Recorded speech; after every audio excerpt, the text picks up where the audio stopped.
Good morning, everybody, and welcome to Board Game Breakfast, the best way to kick off your day, nay, the best way to kick off your week. Unless you watched Week in Review, which already went up, in which case that's the best way, but regardless, you're here now, and that means that you're the most important people in the world to me, not Mike DeLisio running the street. Mike, come back. Come back! I need you! No, see ya.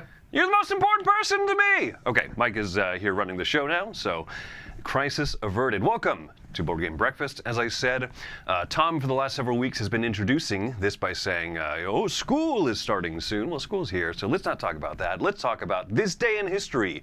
In 1617, the first one-way streets in the world were opened up in London.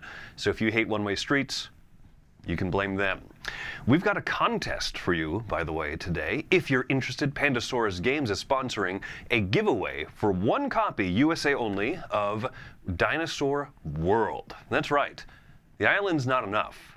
It's come to the whole world. If you would like to enter this, you can email us at contest@dicetower.com, and the subject line include the word dino. But you must answer riddles 3. Actually, it's just 1. You must answer riddle 1. That doesn't sound as good. You have to answer, we're not showing the box of Dinosaur World because you have to do some sleuthing. You have to let us know what dinosaur's skeleton is shown in the Dinosaur World logo. So, go ahead and find that out. Is this only the base game that we're winning, Chris? Mike DeLisio, you're the most important person in the room to me now. This is not just a base pledge of Dinosaur World, but the expansions bundle is included. So if you'd like more information on that, there should be a link below. Go ahead and fill out that contest. And once again, contest@dicetower.com. That being said, let's kick it off with some contributors.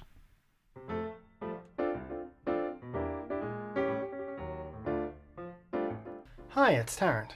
And Stella from Little University. Today we've got a copy of the Kingdom Hearts version of Talisman here, but it just reminds me of all of the Talisman that I played growing up with my family. It's not something you've played it once. You've played Edition 4 with all the expansions once. All the expansion, Yeah. yes. Had a lot of good times. It was a good game growing up, but gee, it had some broken rules. Some of the expansions really added some terrible rules to it. There was the dungeon expansion added the auto win rule, where if you got to the middle of the dungeon, you would roll a 6-sided die to see where you ended up on the board. And there was a 1 in 6 chance that you would go straight to the Crown of Command and win the game. Are you sure that's the right rule, though? Would your parents tell you the actual rule? No, that was the actual rule. And then there was the reverse of that, where they had the random endings version. And there was a 1 in 6 chance that as you crossed the bridge to victory, you would draw the horrible black void and would die instantly. So it was, I guess you couldn't get away with that these days. But you can't these days. But like this one, this is not like that. It's different. This one is really cute with the cute, like Donald Duck. Come on, me. Like who doesn't like Donald Duck? Anyways. Yeah, no, there's a few things they've done better. They've added the fates so that you can re-roll things. But, I mean, it was just one of those. It was a quirk. Which reminds me, like, do you have any games that you played back in the day that surely is not going to survive today's board game market where everything is a little bit better or much better? Let us know in the comments. And we are Stella And Tarrant from Maple University and the Dice Tower. See you next time. Hey there, I'm Lance. I'm Sam. And we are Love to Hate. And today we're taking a look at Square Mill by Fantasio Games.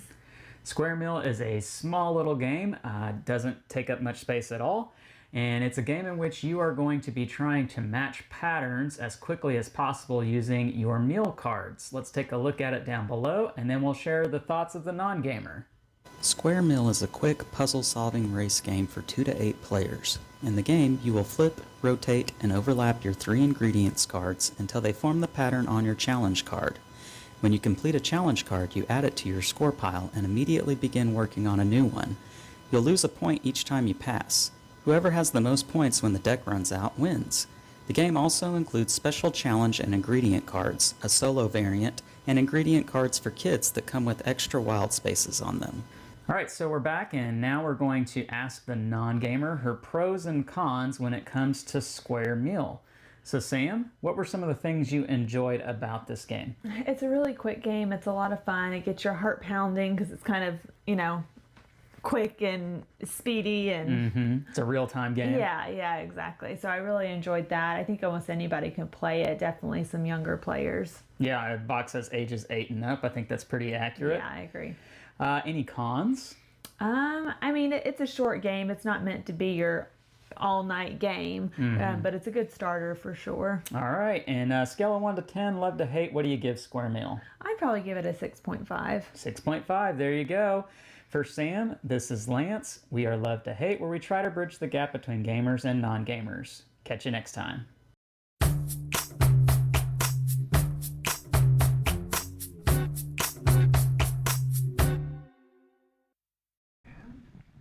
And welcome to the Board Game Geek promo spotlight. Let's start it off. Oh, I didn't drop it in cam. Whoopah! All right, let's do that. So we're going to showcase a couple of the promos that are available from Board Game Geek. The first one here is for a game called Genotype. So these are some alternate things that you can put out onto the board, different goals to work towards, more tools that you can include as well. Copy a tool that's in the face-up area, or copy when someone validates a trait. So it's a neat game. Mike DeLisio actually showed me this one, so interested to see that. This is a game called Imaginarium, one that another one, Z Garcia, here in the office has shown off to me. This is special ability cards that every player is dealt one according to the character they have. And it's just like a one-time use, earn a charcoalium for each repaired machine in your workshop. So that's neat, but this Meeple Land Metal Coin Upgrade, a game that I wasn't expecting to have a Metal Coin Upgrade, but I really like, wow, what did I do? Clearly I'm no Scrooge McDuck, inexperienced as I am, but these are nice. I like the clack. They have a good weight, every single one of them, and they're kind of small for metal coins, but in a good little way. It's not an overproduced game. But I wanted to show this off as well. As part of the Board Game Geek promo store, you can buy a quiver.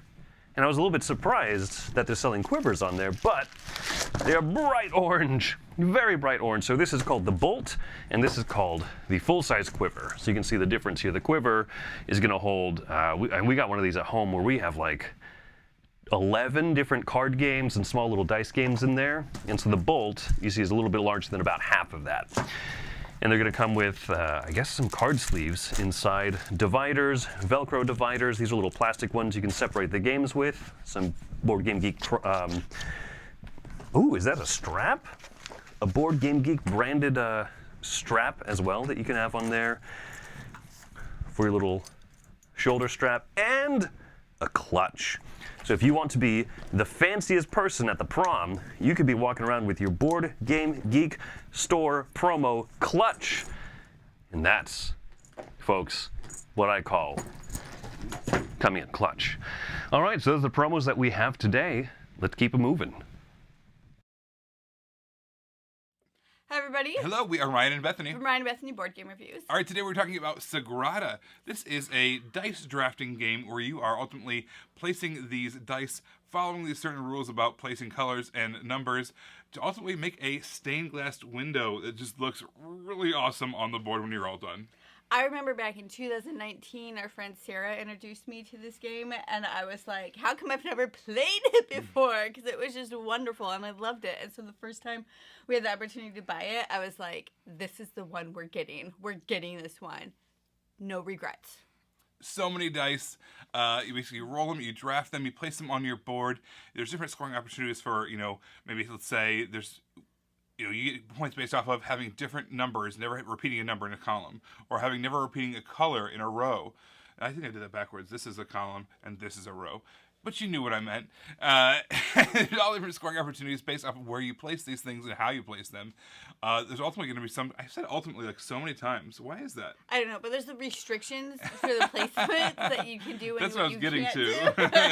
I got you. I got your back. Thanks. Yeah, so you can't just place your dice willy-nilly. You have to follow the restrictions that are in place, and sometimes if you don't, you could potentially not be able to place dice, and you get negative points for that at the end. Or place die. Is it die or dice?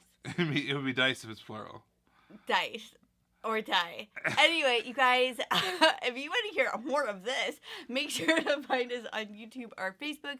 We are Ryan and Bethany Board Game Reviews. Everybody, oh, sorry. I wanted to say it this time. You do it. You guys, thanks so much for watching. Hope you have a happy and healthy breakfast. Bye, Bye guys. everybody.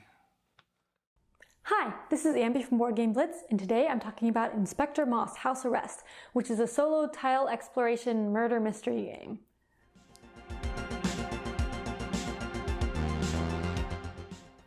In the game, you're trying to find all of the suspects in this house and then eliminate all but one of them in order to find out who the actual suspect is and arrest that person before time runs out. Each turn you roll dice Yahtzee style, and then you use the results to do different actions, like moving to rooms using specific die values, or getting evidence tokens or assistance tokens, or making an arrest. There are locked doors that make you spend extra dice to move, and when you explore a room, you get to choose which orientation it goes. So there's some decision in how you're placing the room so that it's easy to get there, but also you need to be able to explore the whole house to find all of the suspects. The way you eliminate suspects is by finding evidence tokens. They can either provide an alibi for one suspect or for a row of suspects along an arrow where you get to place the evidence token pointing to them. You'll be finding the suspects and evidence tokens as you explore the rooms, so you'll be adjusting the evidence tokens to eliminate all but one of the suspects and trying to make sure you still have one suspect left. There's also the assistance tokens, which can give you special powers to help out. So it's more of a spatial puzzle than a murder mystery because you're providing the evidence and alibis to find the suspect. But it's still tense and fun trying to figure out how best to use your dice rolls and the tokens in order to arrest the suspect before the time runs out. Overall, Inspector Moss House Arrest is a fun and puzzly exploration game. Thanks for watching Board Game Blitz!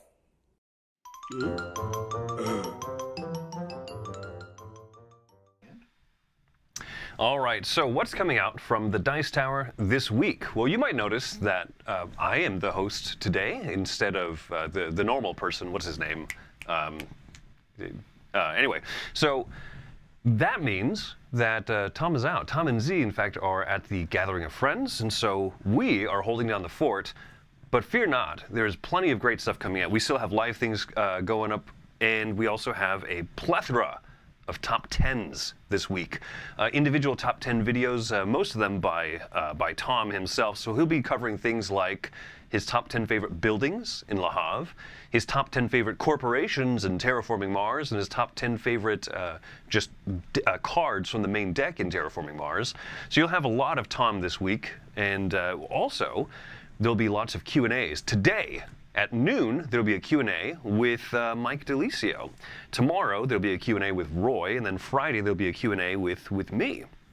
Ambi has an 18xx video going up tomorrow, so make sure to check that out. I've got one of those individual top 10s going up, but Thursday, we have a top 10 list where Roy, Mike, and I will be at the helm. It'll be top 10 games with perfectly fitting theme. So if you would like to check that out, that'll be at the normal Thursday, 2 p.m. Eastern, live. So excited about that. A couple more of our other reviewers and stuff will have videos going up as well. And then Ben Maddox, who does the Design Notes series, he'll have another interview going up on Sunday with Bruno Cathala. So really excited to watch that one. If you've really appreciated, if you've liked Ben's interviews that he does a fantastic job. Make sure to check that out Sunday night or on Monday morning when you get back to your work week. So that's what's coming out from the Dice Tower this week.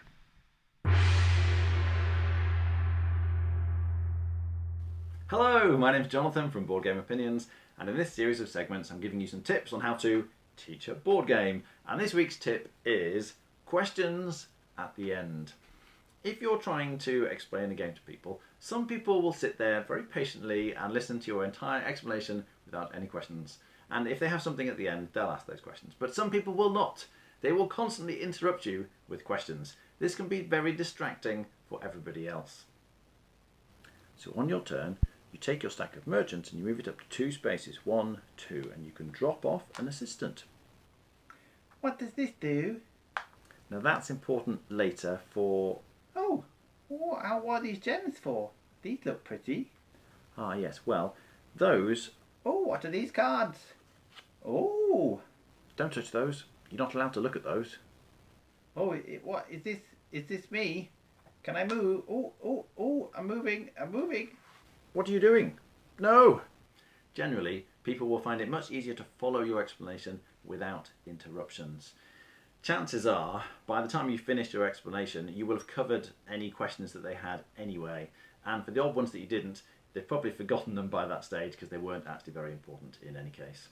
You want to have a clear, logical explanation for your game. You don't want to be at the whim of whatever chaotic thought processes are going through the players' minds as you're introducing to a new game with new exciting components and what does this do and what does that do, and you just want a clear, concise explanation. That way your explanations will be shorter, they won't take as long, and adding the odd question on at the end is absolutely fine.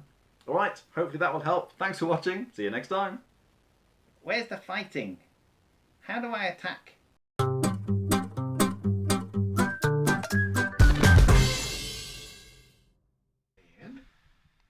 I'm happy to see a board game teaching tips segment on here. That's actually how that was the first thing I ever contributed to the Dice Tower, was back on Board Game Blender.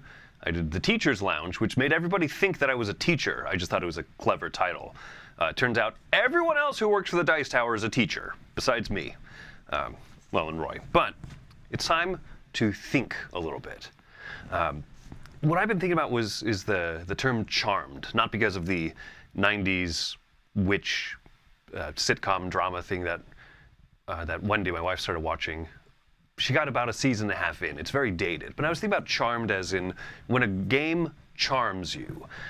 I've been playing a lot of games recently, some of which have a very tangible charm factor, but it's hard to describe. It's hard to explain what exactly is it that charms you about a game. Could it be its art? Could it be its theme? Could it be an interesting, unique mechanism? Sometimes these games have flaws, and sometimes maybe you've heard reviewers discuss these other flaws in other games and say that it really hurt their rating of it, right? Oh, this is a game I could have given a higher grade, but these few things hold it back. Sometimes a different game will have some of those same issues, and yet there's something that's very charming about it. It could just be a different setting. It could be a different theme. It could be the fact that the game approaches something in just a slightly different manner that makes it more charming. It's elusive, the description of what exactly it means when a game charms you, but it is one of those things it makes a tangible effect on the mind of a reviewer. I like a lot of heavy, complex, thinky, not terribly grindy, but just very tight economic, heavy Euro games. I also really like a lot of simple, clean, smart and clever designs. Those games tend to charm me more than, a Phil Walker Harding game tends to charm me more than a Vital Lacerda game, for example. And it's not because those games are necessarily better, but something about it then makes me want to pull them out to the table more often, makes me want to teach them. And so that definitely factors into how I review a game. It's part of the complete package. Charm alone will not carry a game past too many flaws, but I think it's something that does help you kind of look past what are, to be fair, some actual flaws in a game. Is that something that you've experienced yourself? Is there a game that has particularly charmed you and maybe not charmed other people? Because that's happened. When I first played Wingspan, I wasn't terribly charmed by it, despite the fact that it's so well produced, it looks beautiful, has a very clean set of mechanisms. And I was one of the few people that kind of felt like, oh, this was okay, this was a good game, but it didn't have that same charm for me that it did for lots of other people. Now, sometimes we can get counterculture and say, once per video, if the game Wingspan gets mentioned, someone comes in and says, don't you know that there are better tableau building card games? We get it. Fred or Sally or whatever your name is. You don't have to say that on every single video. That game didn't charm you. And that's okay. I think that if we all have this concept in mind, then we'll realize, hey, some games charm people and don't charm others. And yet that's going to come through in reviews and discussions about it. But at the end of the day, let's let people like the games that they really like, and we'll tell you our opinions about why. And if you politely do so as well, then I think it adds to just the general discussion about the game. So that's my thoughts on charming games. Why don't we go ahead and move along now to our next contributors. Randy and Ellen, we game together. Can we play now? Hi guys, I am Randy. And I'm Ellen, and we're We Game Together. And we are continuing on with our series called Game Related, where we don't talk about board games specifically, but board game related items. Hey, that's a great... You know we're smart. That's a halfway decent we're name. We're clever. Last week we talked about what erase pens and how they're super nice for playing like roll and writes and things like that.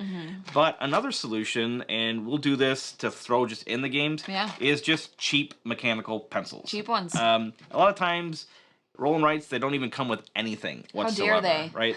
And you don't necessarily want to use a pen in roll and writes, especially if you're new. Maybe if you've played it a bunch of times. Or you're just you're confident enough in your stroke, you're like, I'll never make a mistake on this game. Gosh. So the mechanical pencils are especially nice versus just like the regular number 2 pencils. Yep. Because these never go dull, right? You can always just click out a couple more. Each one of these comes with a few lengths of lead. So honestly, it'll probably last you almost the lifetime of the game. Probably. And they're cheap enough where you can just throw them in your games. You know, they're I think I got this whole pack of 40 for like $10 or maybe a little bit under. So one of the cheaper things you could do, you throw them in there. You always have a writing tool. You don't have to worry about grabbing a bunch of pens. You don't have to worry about, hitting up the hotel concierge for a fistful of pens so you can play your... Oh my gosh. You can play your game. And you guys, who else is just cringes when you think about pushing like a thick lead pencil into a paper and it leaves like a soft blurred line? Yeah. Oh my gosh. Did you just cringe? Yeah. As soon as those number 2 pencils get like a little bit dull, like why are they you can't make your lines straight. You have no idea what's going on. Who's Mr. Number 2? Yeah. So it's just a cheap little small solution, but it's made a whole difference, and we're never without writing utensils for any of our games anymore because we just toss them in there whenever we play them. Yeah. And I'll put them in there for like score sheets and things. If there's a game that's specific as a score sheet, just throw a pencil in there. Yeah. And you're set. Totally. Stupid, maybe, but it's worth it. It's cool, and we do it. You don't have to. You should though, honestly. All right, guys. We'll see you guys on the next one.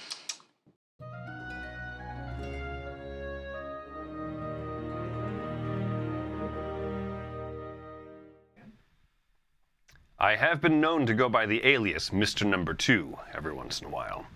That aside, I think that mechanical pencil idea is a really great idea, actually. We have some felt tip pens that we buy for the cheap, and then we throw them in some roll and writes. But it's time to review other things. Folks, I have been charmed by a TV series. This is the Netflix reboot of an old classic called Carmen San Diego. I own a 5-year-old child, and so therefore as part of that, the part of the payment of having the joy of a child is watching children's cartoon shows and TV shows. So the trick that I've found is to find one that I can be just as engrossed with, and it's not that easy, but that's why I'm here to talk to you about Carmen San Diego. This is a reboot that started in 2019. It does not follow the original story arc of the villain Carmen San Diego. Instead, it places her in the role of the primary character, and she is an anti-hero. Which really intrigued me because there's not a lot of 5-6-year-old TV shows that feature an anti-hero. And yet, that's what she is. She was trained by a villainous something. The organization is called Vile, it's some acronym. And they go around and they steal things. Why? Because bad guy. Because bad people thing, right? She's trained by them, but she doesn't want to work for them anymore, so she's kind of become a rogue agent on her own. She doesn't work with the police. She doesn't work with Vile. She goes around, she steals things to prevent this evil organization from stealing them. Then she returns them. It's a very interesting little moral line that she walks, and it's in this very well-animated, sharp-looking little cartoon series. Now, Carmen has a team of people that works with her and helps her out. There is a real overarching story over the 4 seasons. The first season is very episodic. It's the Beijing caper.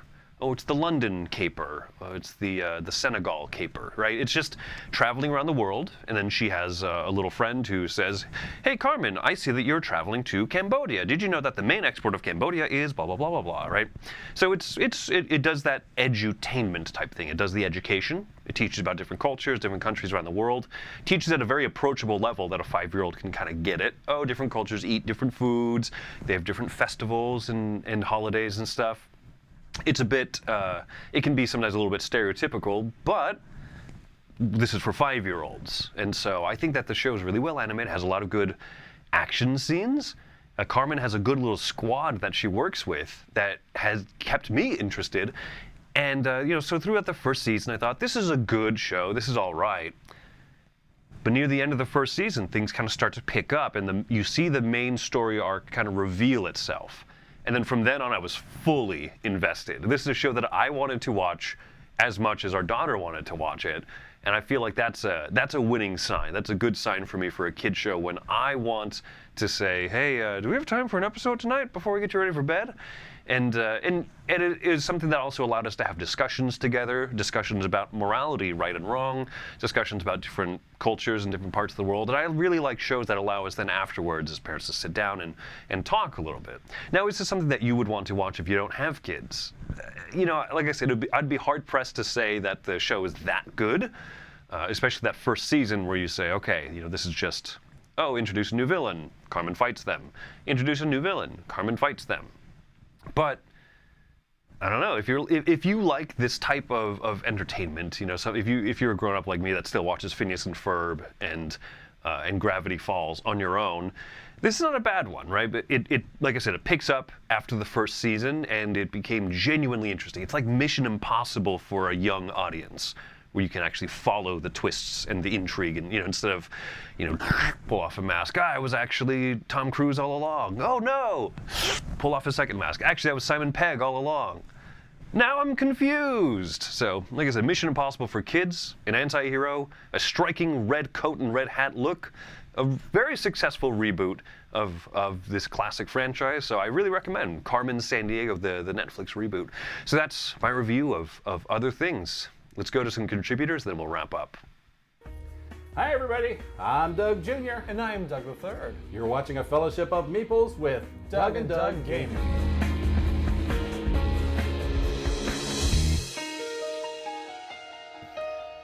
Well, we are back today to talk about another game that we think might make a great addition to your game night. And we're going to find one that's in our collection that starts with a random letter. So, Doug the Third, if that is your real name.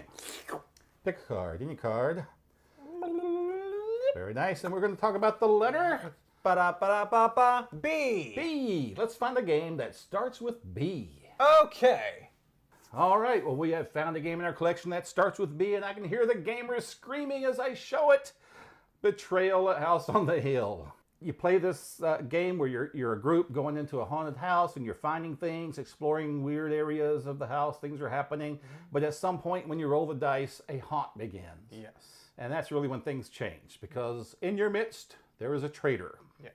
And this traitor is going to turn on all of you, probably try to destroy you in some fashion. The winning condition for the antagonist that is randomly selected, it changes. Changes every game just about, and some of them are better than others, I will admit, but we've had some great ones that just really turn out to be good. It's also a game that can include a lot of players. I think it goes up to, how many players? 6. Up to 6 3 players. to 6. I can say that there is another standalone game that is of the same ilk, which is the Scooby-Doo version. Ooh. It's the same exact game pretty much with a Scooby-Doo theme, which was a big deal for me because I always loved Scooby-Doo when I was a kid. If you've never tried this with your gaming group, I think you owe it a chance. So give it a try. Betrayal at House on the Hill, or maybe you'd prefer Betrayal at Mystery Mansion if you're into Scooby-Doo. We'll see you next time on Board Game Breakfast. Bye-bye. Hello, my name's Dan, this is Cora, and we're here to talk to you about board games for children and families. And today we're going to talk to you about this game. What's it called, Cora? Pika Mouse. Pika Mouse. Pika Mouse. Pika Mouse is a cooperative game for 2 to 6 players by Elodie Clement and Theo Riviere. In Pika Mouse, you put some wooden discs into a cardboard house that you can only see into through the windows. You then put a flashlight through a hole in the roof and start peeking in the windows and trying to remember which disc is in which room. The flashlight only stays on for 30 seconds, and once it goes out you have to answer questions about what you remember. The game gives you a score depending on how many questions you get right. So, Cora, what do you think about Pika Mouse? I really like just the memory part of it, because when you shuffle up the box and try and find the tokens and you look through it, you have to remember the things. And I'm good at memory games. Yeah, I'm not good at memory games. I mean, it's a cooperative Yes, game. that's not any good for me. So usually we've been splitting the house in half. So I take like the bedroom and the bathroom. You take the dining room and the living room. The living room, and so we know about half the questions. Yeah. Because I'm going, I don't know. If you have 4 people, then one can look in each room. That'll make it much easier. Yeah. Well, but the good thing about this game is you can ramp up the difficulty as well. Yeah, that's so a very good thing, because even the easy part is a little bit difficult. Is very difficult for me. Whereas if you had 4 people playing, then you'd want to go on the very hard part because there's more things to remember. It's and just things like like some of them are green, some of them are like orange, and some of them are red. You add more and more if you want it to be harder. Yeah. Because it's more to remember, I guess. Yeah, that'd be it. So the other thing that's to be said is this is got some great toy factor, hasn't it? This is. I love a game that you use the box in the game, and this is kind of the ultimate using the box. Like, this is actually not the fun part, Yeah, but two of the sides, yes. Yeah, I mean, the bad thing about it is this is a sleeve, and so sleeves, it's a bit hard to get back on, and then you've got all this bit, and there's a bit of the box, and then... Oh no! Cora! Dad! And then look, this is the other bit there. Look, and I see, and then you've got the flash. He's ruining the pocket. He's throwing everything everywhere. We borrowed this. We don't need to borrow. And you got flashlight. Look. That's even worse. Hey, we could have that as another light. A studio. We got studio lights. Except it only turns on for 30 seconds. It only turns on for 30 seconds. The flashlight is a great thing as well. So you've ruined this box now, Cora. How am I going to hold this up at the end? Let's pretend there's a box in there. Hello. So we really rate Pika Mouse. I think it's a great game. Great game for young kids as well. So we give Pika Mouse 2 thumbs up. Well, there you go, folks. Cora and her dad bringing back the Dice Tower component drop. Thank you for that. In fact, if you'd like to see more of Cora's dad, why don't you come back to Board Game Breakfast on Thursday? I'm not going to say anything more than that. But also, really quick, someone had mentioned that the Tom's Dice Tower gavel Hammer of Judgment was upside down, and it certainly was not upside down. Actually, this is the way that it's supposed to be, because the battlements are at the top here. But if you've not known this about this particular gavel here, I'm gonna blow your minds. The Dice Tower Hammer of Judgment is, in fact, in and of itself, a dice tower.